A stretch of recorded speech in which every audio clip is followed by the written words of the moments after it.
Kore Mapinduka and welcome to Africa Good Morning, your portal into Africa's potent stories. Today we begin with Cameroon's Paul Biya securing an 8th term as unrest grips the nation. In Tanzania, President Samia Suluhu enters election with major rivals disqualified, sparking fears over media freedom. Djibouti removes the presidential age cap, clearing the path for Guelleh's continued rule. Morocco prosecutes over 1,500 young protesters demanding reforms. Namibia's green hydrogen sector remains on track, while Zimbabwe navigates sanctions and opens its electricity market, reported by Talent Gore.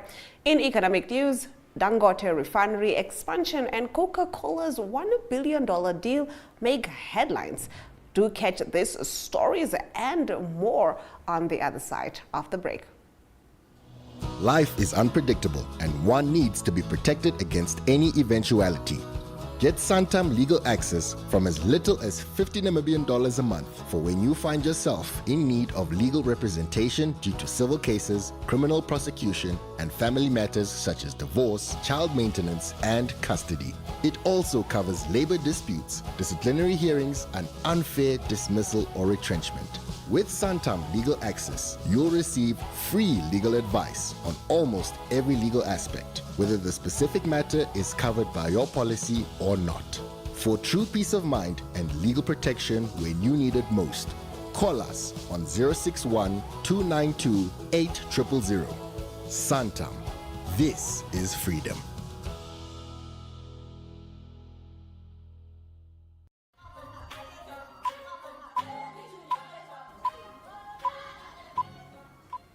In our top stories, Cameroon's President Paul Biya, the world's oldest serving ruler at 92, has won an 8th term in office with 53.66% of the vote, defeating former ally Issa Chiroma Bakary, who garnered 35.19%, according to the Constitutional Council. The results extends Biya's rule until nearly 100 years of age. Opposition protests have erupted across the country, with reports of gunfire near Chiroma's home in Garu, leaving 2 dead. The government has not commented on allegations of irregularities, though tensions have surged in Douala, where 4 people were killed in clashes. Security forces have deployed water cannons to quell demonstrations, while opposition supporters rejected the results. Analysts from Oxford Economics and the International Crisis Group warn Biya's mandate appears fragile, urging national mediation to prevent escalation. In power since 1982, Biya abolished term limits in 2008 and has since maintained a tight grip on Cameroon. Chiroma, once Biya's minister, broke away earlier this year to run with backing from opposition coalitions and civic groups. In our next story, Tanzania's Samia enters election with top rivals disqualified. Tanzania heads into elections that many citizens describe as a coronation for President Samia Suluhu Hassan, as the main opposition party Chadema remains barred and its leader Tundu Lissu faces treason charges. Samia, who's 65, became Tanzania's first female head of state in 2021 after John Magufuli's death, and was initially praised for her reformist 4Rs policy: reconciliation, resilience, reform, and rebuilding, which reopened ties with global institutions. However, reports of abductions, repression, and political arrest have since increased. Freedom House now ranks Tanzania as not free, while 17 candidates are cleared. Key opposition hopefuls like Luhana Bina of ACT Wazalendo have been disqualified. Analysts say civic space has narrowed sharply under Samia's leadership, despite her motherly image. Supporters still hail her as a symbol of women's empowerment, though youth and urban voters express frustration over unemployment and corruption.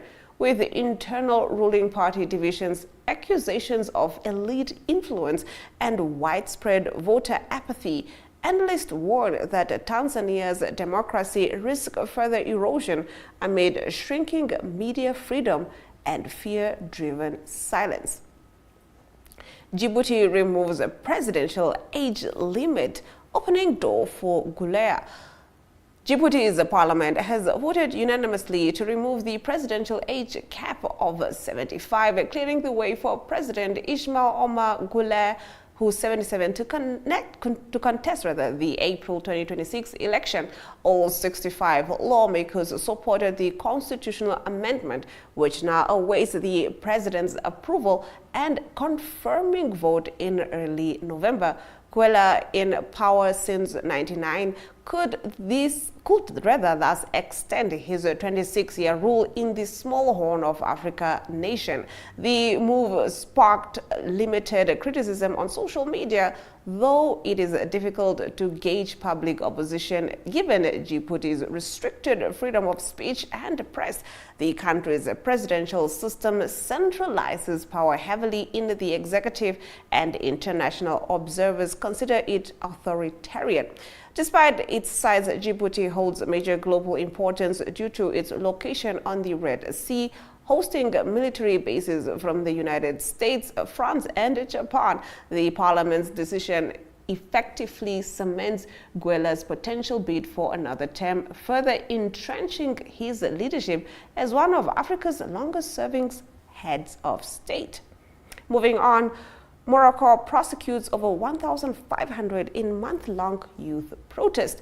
More than 1,500 people are facing prosecution in Morocco following month-long protests demanding better healthcare, education, and an end to corruption. According to the Moroccan Association for the Defense of Human Rights, the demonstrations led by young activists under the Gen Z212 banner have drawn thousands to the streets nationwide. Authorities have charged participants with offenses ranging from destructions of public property to unauthorized protests and violence against security forces. Around 1,000 are reportedly detained, while 240 cases have already gone to trial in Agadir, where 39 protesters received sentences of 6 to 15 years. Although the protests have slowed down recently, discontent remains high despite King Mohammed V's October 10 pledge to accelerate social reforms and allocate 13 billion euros in the 2026 budget to improve public services. The ADMH continues to demand for fair trials and the release of detainees. The protests have underscored frustration over governance and inequality in one of North Africa's most stable monarchies. Namibia's green hydrogen sector still alive, IPPR says. Following widespread speculation about the fate of Namibia's green hydrogen sector, the Institute of Public Policy Research, IPPR, has released its latest green hydrogen monitor publication, affirming that the industry remains viable. Now, the report examines progress on the country's renewable energy initiatives and key challenges, particularly in developing local expertise. It explores how Namibia can build the skills base necessary to participate meaningfully in a global green hydrogen production. Frederico Lings of the Institute of Public Policy Research addresses the question of whether green hydrogen is dead directly in the following video produced by Algator Greg. Have a look. So there's been a lot of talk about green hydrogen being dead. What's your opinion, Mr. Links? I wouldn't. That's a bit of a strong statement. So I wouldn't say that the green hydrogen sort of our ambitions as Namibia are dead. What I would say is, and that's what we're focusing on in this edition of Green Hydrogen Monitor that we're releasing today, is just I think that reality is setting in, and that the practicalities of a sector such as green hydrogen are becoming more to the fore, and that the hype and spin is muting, which is a good thing because we need to have more reality-based discussions about what's happening in terms of these sorts of developments. So I think it's just the landscape is changing, the landscape is shifting. We're having more reality and evidence-based discussions, and that's the way it should be. And our take has always been that much of the public discussion space over the last 5 years has been fueled primarily by hype and a lot of spin, which has exaggerated the impacts and the potentials and the futures and so on. And we feel it never was going to be that.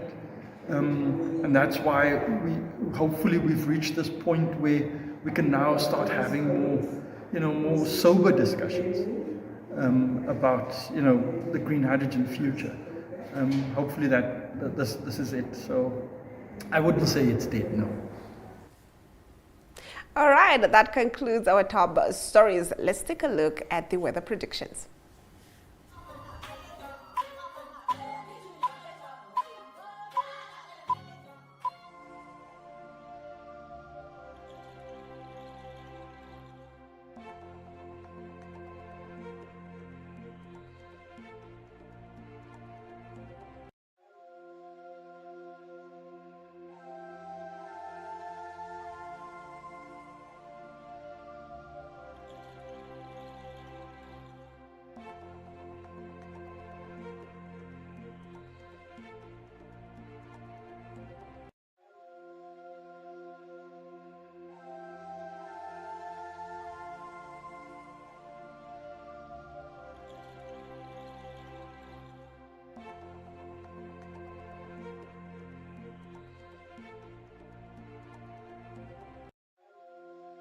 Conversations that matter.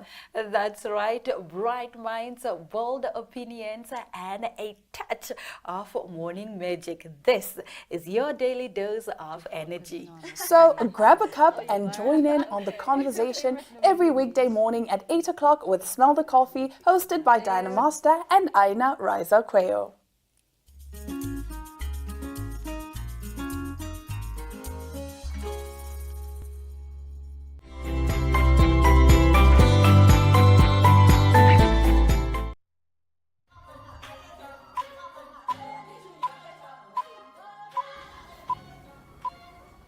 We now cross over to the House of Stone with the Zimbabwe report with Talent Gore. Good morning, Talent. Good morning. How are you? I'm doing very well. Now, starting us off in your stories, Zimbabwe shines amidst illegal sanctions, according to President Mnangagwa. Yes, on Saturday, Zimbabwe held the anti-sanctions day. So the president said that Zimbabwe has learned valuable lessons from the illegal sanctions imposed on the country by the United States and its allies.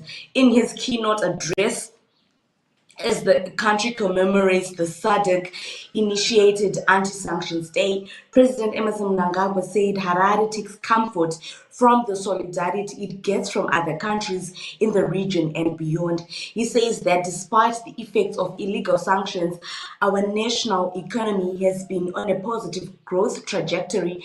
Under the Second Republic, Zimbabwe continues to register notable increase in foreign currency earnings marked by export receipts, diaspora remittances, and foreign direct investment flows. Well, this was said by President Emerson Mnangagwa. So he's saying that Zimbabwe is actually thriving, even though the country is under sanctions, which the president is saying the sanctions are illegal. So this SADC anti-sanctions day calls for other SADC states to join in Zimbabwe to call out the United States and its allies to remove these sanctions which have been imposed on Zimbabwe since the early 2000s.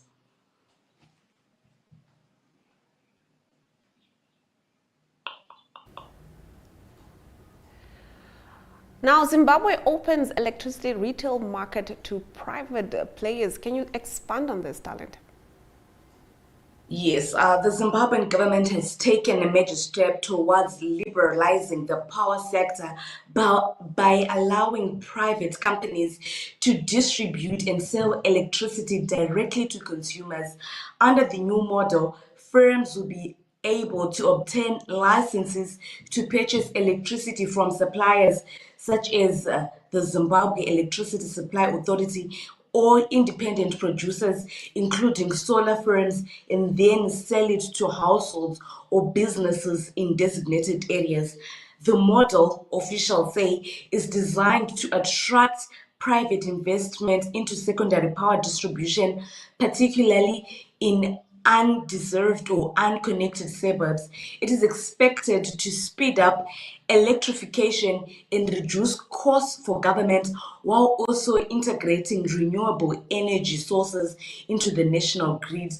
Earlier this month, ZESA acting manager director Abel Grupira told an investor conference that the utility had mapped out nearly 400 dark cities, fully developed suburbs, and commercial zones that remain off-grid, where such partnerships could be implemented. The new framework approved by the cabinet will also allow ZERA to license eligible companies that can demonstrate both the financial and technical capacity to develop and manage distribution networks.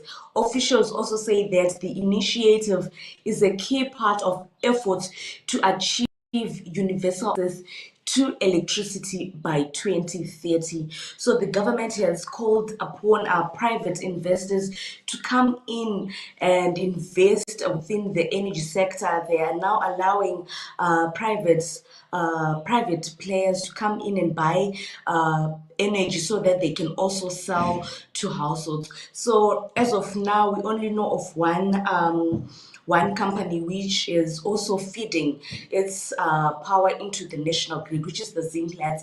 It's a mining company, so it is off grid and it is utilizing solar energy. So its excess power, it is actually feeding that into the national grid. So now the government has actually opened up that space to allow private sectors to come in and also feed into the national grid. So this will also help with the energy power cuts that we usually experience in Zimbabwe. So this will actually go a long way in ensuring that we do have electricity in the long run.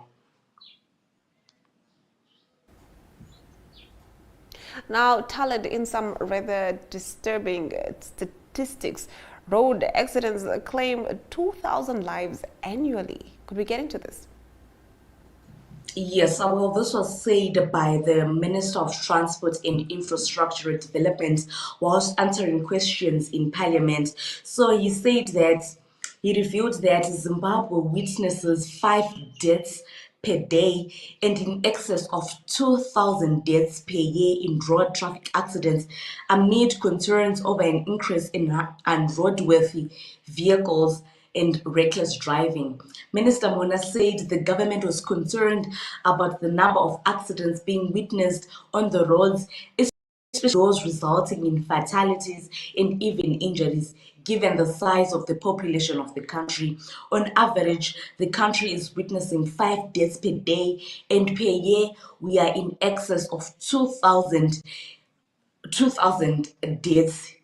This was said by the minister. He also said that he has been talking to his counterpart, the Minister of Home Affairs, to know to ensure that the police man the roads and ensure that unroadworthy vehicles are not they are not being used on the roads, because these are some of the vehicles that the minister is saying are causing these accidents. He's also saying that reckless driving is one of the major causes of these road traffic accidents. You also find out that in Zimbabwe, 90% of the accidents that happen on the roads are due to human error. So the minister is saying that he's working with the Home Affairs Minister, who's head of the police. He's saying that they are working together to ensure that there are roadworthy vehicles on the roads, and also people are not driving recklessly. Because right now, if you come to Zimbabwe, there are lots and lots of roadblocks when you're going into the city center, when you're going anywhere. So the police, the Minister of Home Affairs and the Minister of Transport, they are working together to ensure that the vehicles that are moving on the roads are actually roadworthy. Now moving from current affairs to the world of sports. Michael Nees sacked as Zimbabwe coach after a year in charge. What exactly happened here? Yes, the Zimbabwe Football Association last week sacked the national team's coach Michael Nees following a poor run results in the World Cup qualifiers. The decision was made by the executive committee chaired by the ZIFA president, Nobile Magwizi. He said that ZIFA takes this opportunity to sincerely thank Mr. Nees for his efforts and contribution to Zimbabwean football during his tenure. His dedication to the game and his service to the national structures are appreciated. The ZIFA president also said that ZIFA remains firmly committed to strengthening its technical development programs and ensuring continued progress in all areas of the game in line with its reform and restructuring agenda. The German was appointed in July 2024 and took charge of 2 Africa Cup of Nations qualifiers and 6 World Cup qualifiers, leading the Warriors to 4 draws and 4 defeats. Zimbabwe were forced to play their home international matches in neighboring countries due to lack of a FIFA-approved stadium. And Nees will cite this in his defense because he has to go on and defend himself. But as of now, he has been sacked just barely a year after he was appointed the Warriors coach. He won 4 games and he drew 4. So the ZIFA board was not quite happy with those results. So he has been sacked as the Warriors coach. Thank you so much, Talent, for bringing us the latest news stories from the House of Stone. You are welcome, and thank you very much for having me. And on that note, we have come to the end of the broadcast. Thank you for tuning in and catching up with the latest news with Africa Good Morning. From me, Glenora Shipura. Until next time.